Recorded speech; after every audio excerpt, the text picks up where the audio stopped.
আমি তো জানতে চাই মিডল ইস্টের যতগুলো, ওখানে তো মুসলিম কান্ট্রি ওটা নাকি? হ্যাঁ, তো ওখান থেকেই তো আমরা তো সবাই তীর্থ করতে, তো আমি নিজেও ঘুরে এসেছি বা আমাদের বড় বড় ওদের যে সেন্টারগুলি শারজাতে এবং সৌদি আরবিয়াতে অনেক ফ্লাইট অপারেশনে গেছি ওখানটা আমি।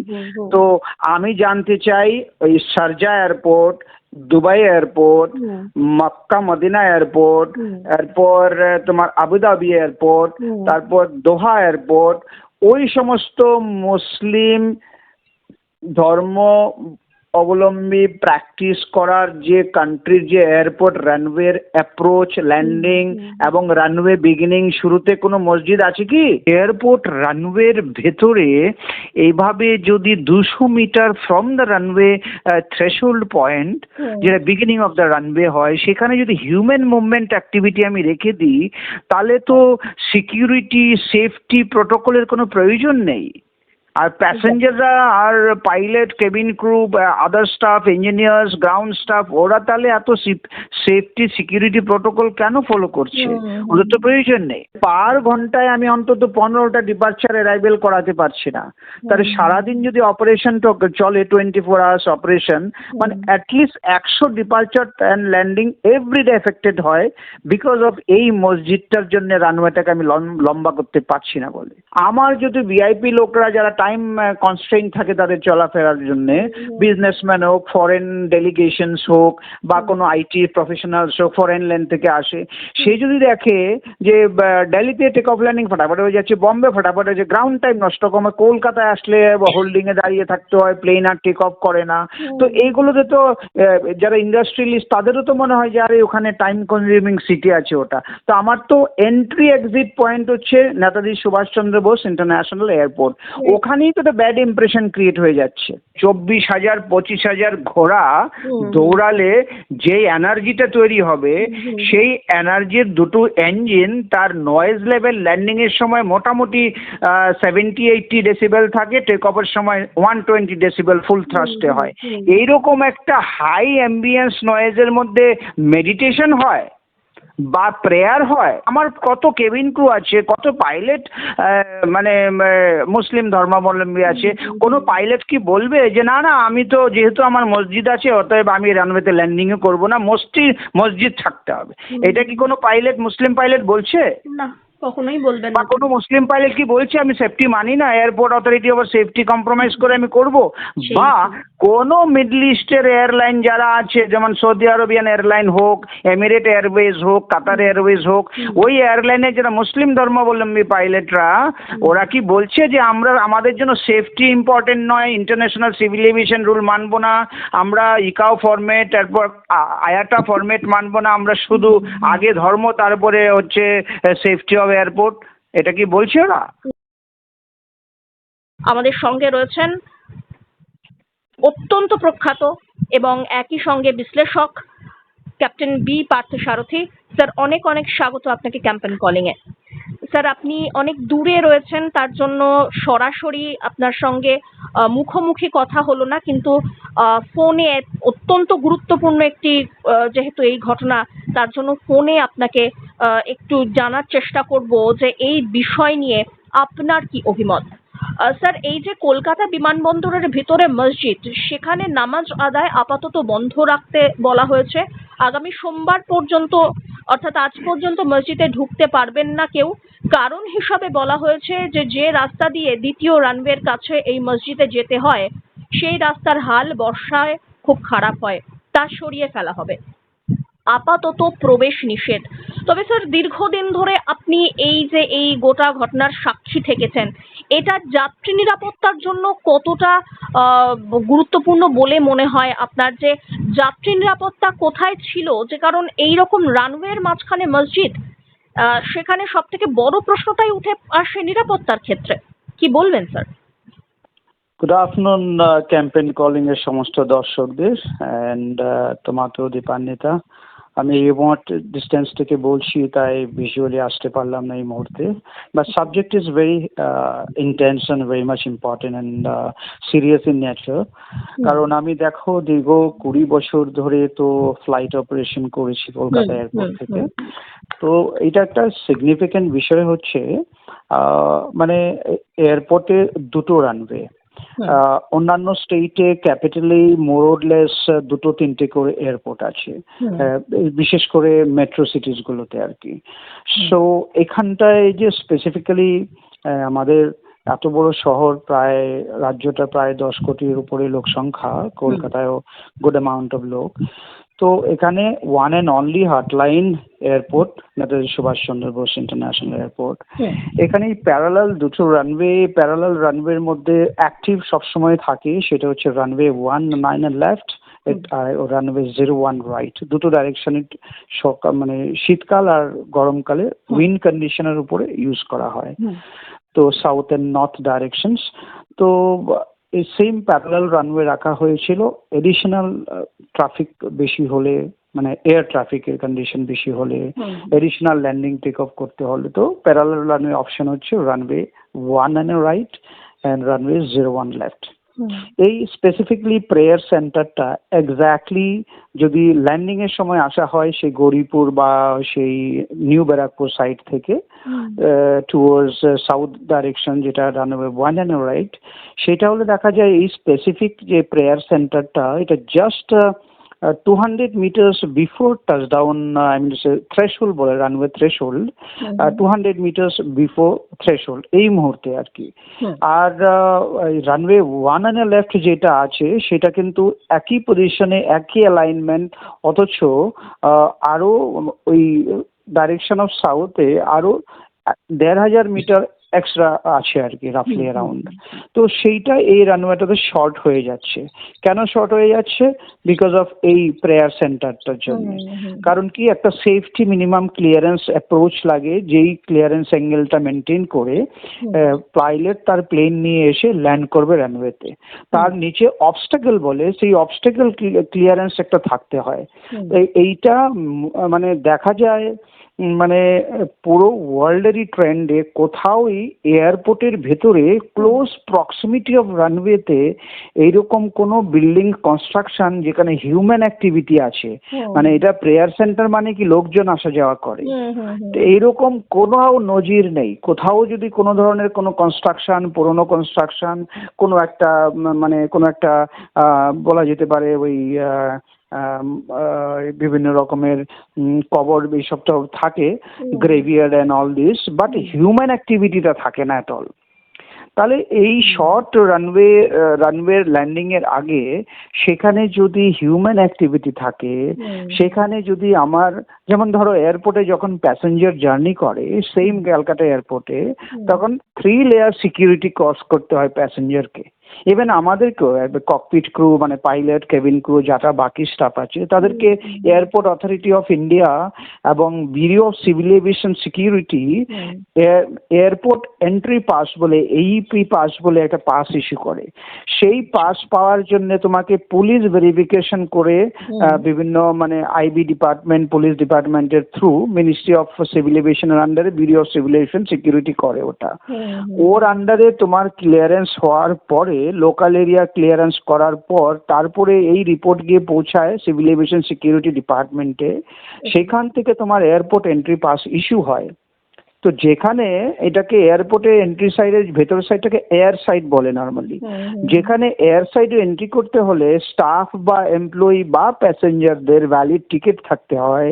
তারপরে এন্ট্রি গেটে সিকিউরিটি চেক আপ সিআইএসএফরা করে, তারপরে তোমার স্ক্যানিং হচ্ছে তোমার জিনিসপত্র, তারপরে আবার তোমার বোর্ডিং গেটে এটাকে সেকেন্ড লেডার পয়েন্ট চেক বলে, এটাকে এসএলপিসি।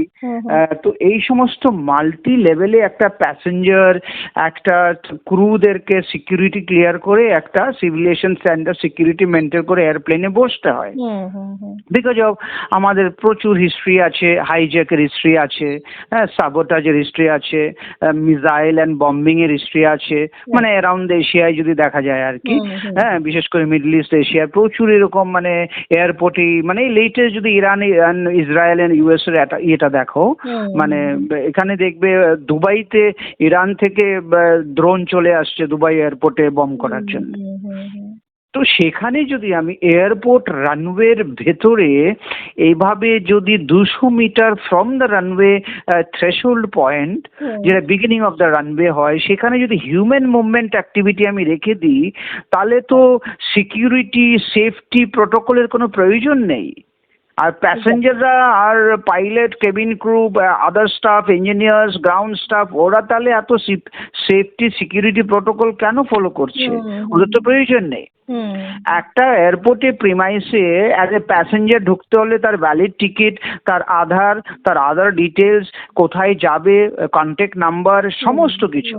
আর এইখানে একটি লোক তার একটা আইডেন্টিফিকেশন, কোনো একটা পরিচয় দিয়ে ওখানে ঢুকে যাচ্ছে। এইবার ওদেরকে এই প্রেয়ার অ্যাক্টিভিটি চালানোর জন্য ওখানে সিআইএসএফ স্টাফকে ডিপ্লয়মেন্ট করতে হচ্ছে, সেপারেট রোড ট্র্যাক বানিয়ে দিতে হচ্ছে, তারপরে তাদেরকে ভিজিলেন্স করতে হচ্ছে, মনিটরিং করতে হচ্ছে, এত কিছু অ্যারেঞ্জমেন্ট করতে হচ্ছে কিছু লোকের এয়ারপোর্ট প্রিমাইসের ভিতরে গিয়ে তোমার এক ধরনের মানে প্রেয়ার করা বা মানে ভগবানকে স্মরণ করা বা তাদের যার যার মানে উপাসনা যাদেরকে করে ওরা ওদেরকে স্মরণ করা। একদম। এখন প্রশ্ন হচ্ছে সেকেন্ড, মানে মানুষ উপাসনা পদ্ধতি কোথায় এক্সারসাইজ করে? যে কোনো রিলিজিয়াস, এটা হিন্দু হোক, এটা মুসলিম হোক, এটা খ্রিস্টান হোক, উপাসনা পদ্ধতি প্রেয়ার মানুষ চর্চা করে যেখানে পিস অফ এরিয়া হয়, শান্তি থাকে, চুপচাপ পরিবেশ। একটা এয়ারপোর্টে রানওয়ের পাশে টেক অফের সময় ইঞ্জিন যখন কোনো পাইলট প্লেনের যখন থ্রাস্ট ওপেন করে, এটাকে মানে যেটা আমরা ফুল অ্যাক্সেলেটর বলতে পারো গাড়িতে, ওটা ফুল পাওয়ার যখন ওপেন করা হয়, তখন নর্মালি ইঞ্জিন নয়েজ যেটা হয় সেইটা রাফলি অ্যারাউন্ড 120 ডেসিবেল রিচ করে। বাবা। আর একটা মানুষের কানে শোনার যে ক্ষমতা থাকে, মানে বিয়ন্ড অফ, যেখানে ইরিটেশন হবে, মানে কনসেন্ট্রেশন ব্রেক হবে, তারপর তোমার একটা হার্টের প্রবলেম হতে পারে, তারপর কন্টিনিউয়াসলি রেগুলার শুনলে আর কি, তারপর তোমার হিয়ারিং লস হয়ে যেতে পারে কমপ্লিটলি। সেই রেঞ্জটা হচ্ছে তোমার 45 to 55 ডেসিবেলের পর রেগুলার যদি মানুষ এই অ্যাম্বিয়েন্সে থাকে তাহলে তার পার্মানেন্ট হিয়ারিং লস হয়ে যাবে। অথচ আমি প্রেয়ার করার নামে ওখানে 120 ডেসিবেলের মধ্যে গিয়ে প্রেয়ার করছি, তাহলে এটা প্রেয়ারের কনসেন্ট্রেশন হচ্ছে না। ঠিক। এটা অ্যাকচুয়ালি প্রেয়ারের কোনো উদ্দেশ্য নয়, প্রেয়ারের নামে এটাকে একটা অকুপেশন করে রাখা বা একটা এনক্রোচমেন্ট করে রাখার প্রবৃত্তি এটা। একদম বুঝতে পারলাম তো। এই হচ্ছে প্রবৃত্তিটা, যেটা নাম্বার 1। নাম্বার 2, এইবার আসো নেক্সট পয়েন্টে। আমরা যখন টেক অফ ল্যান্ডিং করি তখন বা ট্যাক্সি আউট করি, তখন ধরো যেহেতু এই রানওয়েটাকে আমরা ইউজ করতে পারি না প্রায় সময়, তো এটাকে ট্যাক্সি করার জন্য মানে স্লো ট্যাক্সি করে লাইন আপ করা হয়। Runway active runway 1 and a left থাকে, 01 রাইট থাকে, তো এটাকে ইউজ করা হয়। তো এইটা যেহেতু ভেরি প্রক্সিমিটি প্যারালাল রানওয়ে দুটোটা, তো এখানে কি করে ট্যাক্সিতে এয়ারক্রাফট গুলো পার্কিং হয়ে থাকে 1 by 1 সিকোয়েন্সিং ফর ডিপার্চার। তো নর্মালি যেখানে যদি দুটোটা রানওয়ে অ্যাক্টিভলি অপারেশন প্যারালাল করা যেত, যেরকম দিল্লিতে 3-4 রানওয়ে, যেরকম বম্বেতে প্যারালাল এডিশনাল এয়ারপোর্ট করে ফেলা হয়েছে বাসিতে, তো ব্যাঙ্গালোরে যাও মানে 14-15 হাজার ফিট লং রানওয়ে, এখানে এই রানওয়েটা আমার লেন্থ হচ্ছে মানে এট প্রেজেন্ট ইউজেবল হচ্ছে 9000 ফিট। ওইটা 1 and a left 1 and 01 right যে রানওয়েটা রাফলি অ্যারাউন্ড 11,000 ফিট এই মুহূর্তে আর কি। তো মানে কি 2-3 হাজার ফিট কম। হ্যাঁ, তো এইটা যে আমি ইউটিলাইজেশন করতে পারছি না, তাতে করে কি যে পার ডে যে traffic flow per day slow হয়ে যাচ্ছে। টেক অফ এন্ড ল্যান্ডিং যখন ধরো রানওয়ে 1 and a left কোনো রকমের কোনো একটা মানে কনস্ট্রাকশন হবে, আর মানে ধরো মেনটেনেন্স ওয়ার্ক হবে, কোনো একটা প্রবলেম হয়েছে, তখন অপারেশনটা সাসপেন্ড করে 1 and a right বা 01 লেফট অ্যাক্টিভ করা হচ্ছে। তখন দেখা যাচ্ছে কি পার ঘন্টায় রানওয়ে ওয়াইনাইনার লেফট এন্ড 01 রাইটের অপারেশনাল ক্যাপাবিলিটি হচ্ছে 35। আচ্ছা 35টা টেক অফ ল্যান্ডিং করানো যায় 1 ঘন্টায় 60 মিনিটে। Okay. আর এটা যখনই 01 লেফট আর 1 এর রাইটে এসে যাচ্ছে, এটা রিডিউস টু 15-20 হয়ে যাচ্ছে। মানে পার ঘন্টায় আমি অন্তত 15টা ডিপার্চার অ্যারাইভেল করাতে পারছি না। তাহলে সারাদিন যদি অপারেশনটা চলে 24 আওয়ার্স অপারেশন, মানে at least 100 departure and landing everyday affected হয় বিকজ অফ এই মসজিদটার জন্য রানওয়েটাকে আমি লম্বা করতে পারছি না বলে। একদম এখন আমি তো as a airport authority of India safety security compromise করে পাইলটকে বলতে পারি না যে তুমি ঠিক আছে কোনো ব্যাপার নেই, অ্যাপ্রোচ করো ওই অ্যাপ্রোচ করো। এটা স্ট্যান্ডার্ড প্রোটোকল আছে, ইন্টারন্যাশনাল মানে সিভিল এভিয়েশন প্রোটোকল আছে আমাদের, আইকাও বলে এটাকে। সেই প্রোটোকলের বাইরে গিয়ে কিছু করা যাবে না। তাই ওই প্রোটোকল মেনটেন করতে, স্ল্যান্ট অ্যাঙ্গেল মেনটেন করতে, ল্যান্ডিং ডাইরেকশন যে মানে আমাদের অ্যাপ্রোচ অ্যাঙ্গেল থাকে 3 ডিগ্রি অ্যাপ্রোচ বলে, সেটাকে ওই মসজিদটাকে ক্রস করে নিয়ে করতে হচ্ছে। তাহলে runway length, landing distance, availability কমে যাচ্ছে। এইবার ধরো সিমিলার, ধরো এখান থেকে শুধু তো আমরাই শুধু ইন্ডিয়ান এয়ারলাইনগুলোই শুধু ট্রাভেল করে না, এখানে তো কাতার এয়ারওয়েজও আসছে, এখানে তো এমিরেটসের ফ্লাইটও আসছে। ওদের বিভিন্ন সার্কুলারে আমরা অনেক বছর আগে দেখেছিলাম এই রানওয়ে 01 লেফট যেটা এই মসজিদের অ্যালাইনমেন্টে আছে, যেহেতু ছোট এবং ল্যান্ডিং ডিসপ্লেস থ্রেশহোল্ড বলে টেকনিক্যাল ভাষায়, তো থ্রেশহোল্ডটা একটু এগিয়ে নিয়ে গিয়ে ল্যান্ডিং এর ব্যবস্থা করা হয়েছে। সেইটাতে ওরা এটাকে প্রিকশনারি ল্যান্ডিং হিসাবে কনসিডার করে, নর্মাল ল্যান্ডিং হিসাবে কনসিডার করে না। আচ্ছা, এইবার ডিপার্চারের সময় যেহেতু ওদের প্লেনগুলো বড়, ওরা মার্কই করে দিয়েছে, যেমন ধরো বোয়িং 787 ক্যাটাগরি, ধরো এয়ারবাস 330 ক্যাটাগরি, ওইটার ডিপার্চার এন্ড অ্যারাইভেল ওই রানওয়ে হবেই না। They have considered is a narrow body aircraft landing, মানে ক্যাটাগরি সি এয়ারক্রাফটের ল্যান্ডিং এন্ড টেক অফ। তাহলে মানে কি হচ্ছে, কাতার এয়ারওয়েজে কি এখানে তো ধরো ইভেন অনেক লোক যারা ধরো এই যে মানে হাজ প্রিলিমসরা যা যায়, তো ওরা তো এই রানওয়ে থেকেই টেক অফ করছে। তো ওদের তো একটা তীর্থযাত্রার সময় তাদেরও তো সেফটি কম্প্রোমাইজ হচ্ছে। ঠিক। আমি কি করে গ্যারান্টি দিয়ে বলতে পারি যে আমি আমি আমি আমার স্পেশাল রিলিজিয়াস ভগবানকে ডাকি বলে আমি প্রেয়ার করব, আমার এটা কোনো অ্যাক্সিডেন্ট ইনসিডেন্ট হবে না, শুধু অন্য রিলিজিয়ানের লোকদেরই হবে? এটা কোনো গ্যারান্টি আছে নাকি? কখনোই নয়। তো এইবার আরেকটা নেক্সট দেখতে পারো, যে এই ভদ্রলোক কালকে দেখলাম কি একটা পলিটিশিয়ান একটু ওই নিচে দাড়িটা একটু, এই আমি মানে নেক্সট কোয়েশ্চেনটা সেটাই রাখতে যাচ্ছিলাম যে সিদ্দিকুল্লাহ চৌধুরী এখন তিনি শান্তির বার্তা দিচ্ছেন। শুভেন্দু অধিকারীর প্রশ্ন, আগে ধমকাতেন কিন্তু এখন নরম মাথা কেন? এই বিষয়টিকে আপনি কি মানে সিদ্দিকুল্লাহ চৌধুরীর এই যে ব্যাপারটিকে আপনি কি হিসাবে দেখছেন? আমার তো খুবই কালকে সারপ্রাইজ লেগেছে বিষয়টা। আমাদের একটা এনআরআই গ্রুপ আছে, ওখানে কেউ একজন শেয়ার করেছিলেন এটা। আমি লো টোন হাই টোনে যেতে চাইছি না, আমি যেতে চাইছি why even he is speaking about it. মানে আমার কথা হচ্ছে, আমার রাজ্যে 10 কোটি লোক সংখ্যার জনগণ আছে, বাইরে থেকে বিভিন্ন রাজ্যে, এটা metro city, senior cabinet minister, VIPs, foreign public আসছে, ইন্ডাস্ট্রিয়ালিস্টরা আসবে। তারপর ভবিষ্যতে আমি যেহেতু ইন্ডাস্ট্রি এক্সপানশন করব, আমি চাইছি এন্টারপ্রেনাররা আসুক, সমস্ত কিছু হোক, তাহলে আমার একটা বেটার ভিজিবিলিটি, বেটার একটা মানে একটা এনভায়রনমেন্ট তৈরি করতে হবে ফর ইন্ডাস্ট্রিয়াল সুটেবল এনভায়রনমেন্ট। আমি যদি সেখানে বার্তা দিই যে আমার একটা কমপ্লেক্স রানওয়ে অপারেশন আছে, এটা একটু সেফটি কম্প্রোমাইজ আছে, বা এইটাকে সেফটি ম্যানেজ করতে গেলে প্যারালাল রানওয়ে আরেকটা যাচ্ছে, তার অকুপেন্সি টাইম ম্যাক্সিমাম হয়ে যাচ্ছে, তো আলটিমেটলি ডে ট্রাফিক ফ্লো কম হয়ে মানে রিডাকশন করতে হচ্ছে, তো আলটিমেটলি ইকোনমি, এয়ারলাইনের উপরে চাপ পড়ছে, ফিউল বার্ন বেশি হচ্ছে।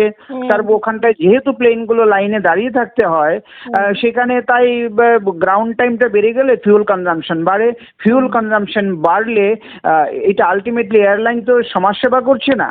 সেই যে কনজাম্পশন, টোটাল ফিউলের যে কনজাম্পশনটা বাড়লো, সেইটার ইম্প্যাক্ট তো প্রত্যেকটা প্যাসেঞ্জারের টিকিটের উপর এসে পড়বে, কারণ প্যাসেঞ্জারকে তো টাকাটা আলটিমেটলি দিতে হবে। তো এইটা গেলে 1 নম্বর। নাম্বার 2 হচ্ছে কি, আমার যদি ভিআইপি লোকরা যারা টাইম কনস্ট্রেইন থাকে তাদের চলাফেরার জন্যে, বিজনেসম্যান হোক, ফরেন ডেলিগেশনস হোক, বা কোনো আইটি প্রফেশনালস হোক, ফরেন ল্যান্ড থেকে আসে, সে যদি দেখে যে দিল্লিতে টেক অফ ল্যান্ডিং ফটাফট হয়ে যাচ্ছে, বম্বে ফটাফট হয়ে যাচ্ছে, গ্রাউন্ড টাইম নষ্ট কমে, কলকাতায় আসলে হোল্ডিংয়ে দাঁড়িয়ে থাকতে হয়, প্লেন আর টেক অফ করে না, তো এইগুলোতে তো যারা ইন্ডাস্ট্রিয়ালিস্ট তাদেরও তো মনে হয় যে আরে ওখানে টাইম কনজিউমিং সিটি আছে ওটা। তো আমার তো এন্ট্রি এক্সিট পয়েন্ট হচ্ছে নেতাজি সুভাষচন্দ্র বোস ইন্টারন্যাশনাল এয়ারপোর্ট, ওখানেই তো একটা ব্যাড ইমপ্রেশন ক্রিয়েট হয়ে যাচ্ছে। কমার্শিয়াল কথা বলছি। নাম্বার 2, সেফটি হ্যাজার্ড আপনি তুমি লেটেস্ট যদি একটু অ্যানালাইসিস করো, তো গত বছরের একটা দেখবে, গত বছর সাউথ আফ্রিকায় একটি প্লেন মানে হঠাৎ করে বার্ড স্ট্রাইক হলো একটা ইঞ্জিনে, ফলোড বাই আরেকটা ইঞ্জিনে, কি প্রবলেম হলো হোয়াট এভার মেবি। তো এইটা এমার্জেন্সি ড্রিল প্র্যাকটিস করে ওরা ল্যান্ডিং করতে আসলো রানওয়েতে, ব্যালি ল্যান্ডিং, মানে ওর হুইল বেরিয়ে আসছে না ল্যান্ডিং করার জন্য। এভিয়েশনে ভাষায় তো ল্যান্ডিং গিয়ার বলা হয়, তো ল্যান্ডিং গিয়ার একটাও বেরিয়ে আসেনি, তো ব্যালি ল্যান্ডিং এর প্ল্যান করেছে, উইচ ইজ অ্যাবসলিউটলি বলা যেতে পারে এটা ক্র্যাশ ল্যান্ডিং। মানে if we survive it is okay, if not survive god grace, এরকম কাইন্ড অফ। তো ওই অ্যাপ্রোচটা করতে গেলে, যেটা পাইলটের লাইফে হয়তো একবারই হয়, কোন একটা পাইলটের এন্টার জীবনে, কোনো পাইলট চায় না এমার্জেন্সি ল্যান্ডিং মানে ব্যালি ল্যান্ডিং করুক লাইফে হোক, তো but they are train to do that. But ওই পাইলট দুজন মিলে সুন্দর করে রানওয়েতে, অলদো যেহেতু মানে এটাকে হুইল ছাড়া ব্যালি ল্যান্ডিং হয়েছে, তো ওদের একটু ক্যালকুলেশনের টাচডাউন পয়েন্ট থেকে একটু এগিয়ে গিয়ে প্লেনটা টাচডাউন হয়েছে মিডল অফ দ্য রানওয়ে। তো যেহেতু হুইলস নেই, ব্রেক লাগানোর কোনো উপায় নেই, তো প্লেনটা রানওয়ে ডাইরেকশনে কন্টিনিউয়াসলি আগে যাচ্ছে, একটা জায়গায় গিয়ে স্টপ হয়ে যাবে এরকম এক্সপেকটেশনে।